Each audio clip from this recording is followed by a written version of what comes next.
I guess the greatest experience that we've had with the message is actually just seeing young people saved, really. I'll give you an example, an experience that we had recently. On Friday, we had a gig in Sheffield, and a girl came up to me and was just talking about how her mother was ill, and you know, she'd become a Christian at one of our gigs in Wales. And she just thought to herself, do you know what, these guys have said to me that God is always going to be there for me, so I'm just going to pray and see what God does. And she did just that, and her mum was much better, and her mum's getting better every day, she was saying. So for us, it's that, yeah, kids getting saved. It was a really great concept that Andy Hawthorne, who kind of started the whole style of ministry of going into schools and bringing the music, where they thought, why not take the whole kind of big show that you see and pay big money for and bring it into a school for school kids to kind of give them something that would be a little bit of a privilege and like a little bit of a gift for them.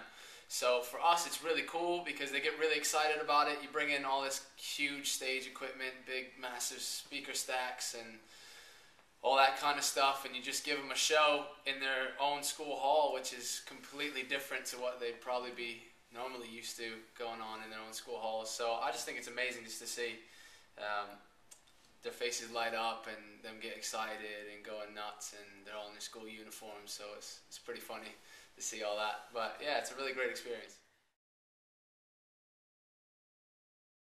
The big picture of it all is that young people get saved through what we do, and that they come into a relationship and a knowledge of who Jesus really is. Because often when they learn in RE lessons, religious study lessons, that they learn different aspects about who God might be, or they pick some things up in a church somewhere, or from a video that they've seen somewhere, and often their picture of God and of who Jesus is can get distorted.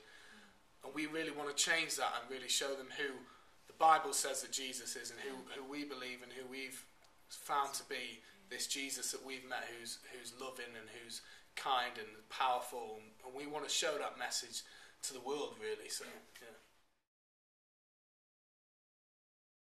I mean, we do music and we do shows, so that's what makes us the same as other bands, but we're not your typical band, obviously, because we're Christians first and foremost. So most bands out there at the moment aren't Christians. Yeah. But also we feel like we carry a message.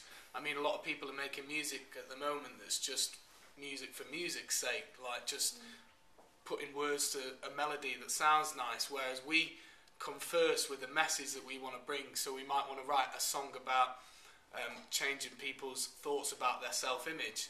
So we come with that message and then we write the song, rather than trying to write a really good song just for the sake of writing a good song and then crowbarring in something about it. So yeah, we've got a message behind what we do. Yeah. Yes, I'm excited about Norwegian food. Definitely looking forward to tasting that. Be cool to just get in the mix with everybody and catch a little bit of culture and see how we can work together and see what each other's strengths and weaknesses are and how we can help better each other. Because at the end of the day, that's really what Genetik is all about. It's all about taking all your strengths and my strengths and your weaknesses and my weaknesses and overlapping them and seeing how we can work as a unit to do something great for God.